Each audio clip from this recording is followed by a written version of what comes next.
In this video, we're going to discuss how to financially prepare yourself for 2023, either as a homeowner or a buyer. Here's the bottom line. Some people are going to be forced to buy or sell next year. You don't want to be one of them. If you have the slightest gut feeling that you have to sell or buy, you want to do it now. Your other option is to hunker down where you're currently living for at least the next 2 years.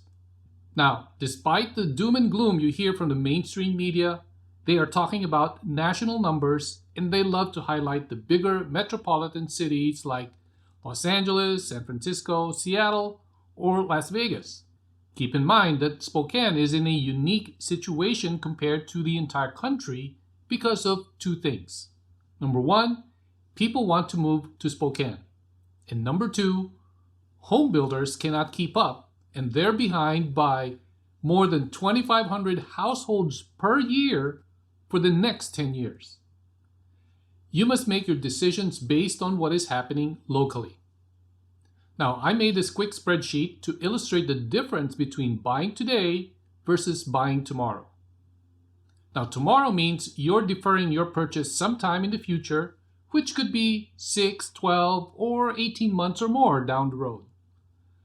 Now let's plug in today's median price of $435,000 here in Spokane. Interest rate is currently 6%. Then let's say we're going to put in a down payment of 20%. The usual life of a loan is 30 years or 360 months. So in this scenario, our monthly mortgage is going to be $2,086.44. Now, by the way, you can validate my numbers just by doing a Google search for a mortgage calculator. Okay, so if we decide to wait for the market correction, let's assume prices will come down to 2021 prices, which was $385,000 for that same house. And for the time being, let's assume the 6% interest rate with 20% down and also 360 months. Our payment would now be $1,846.62. So therefore, the difference between the two mortgages is $239.82. That's how much we're going to save by waiting for the correction. However, we do know that the Federal Reserve will be increasing rates in a few months, possibly twice before the end of 2022, and perhaps another round of increase early next year. But let's be conservative and say that we'd only increase by 1%. So instead of 6, we would have 7%. Our payment would then be $2,049.13. So we're going to save a whopping $37.30 every month. Now keep in mind too that since we've deferred our sale, we're paying rent for the time being. So if your rent is $1,000, is it $1,500 or $2,000?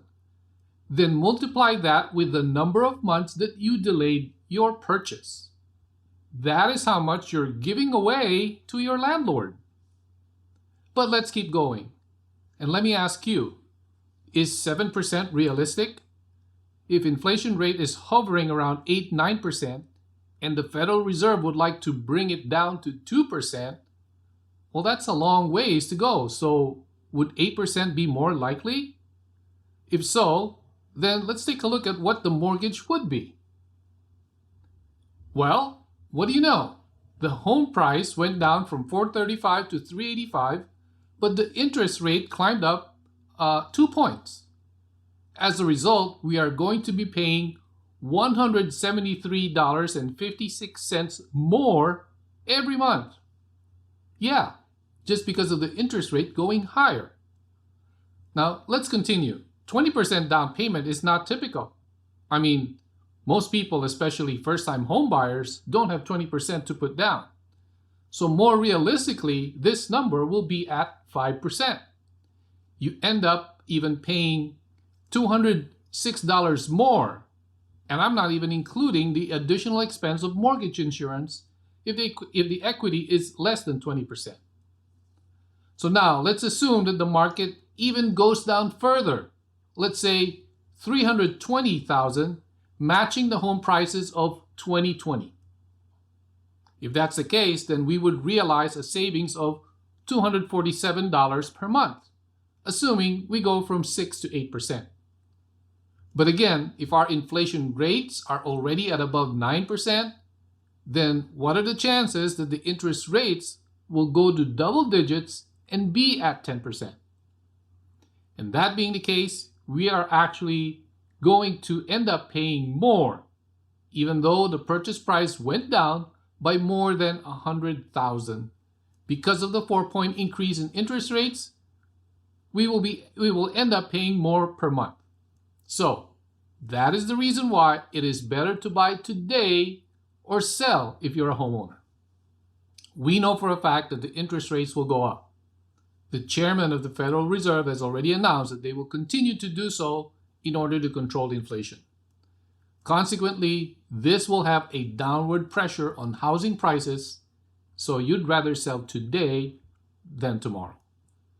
So if you still have any questions about your specific situation, schedule a free consultation with me. There's a link down below in the description, and I'll help you sort out all your options. You'll walk away with better clarity knowing what to do next. This is Dennis Isip from Haven Real Estate. I'll talk to you soon.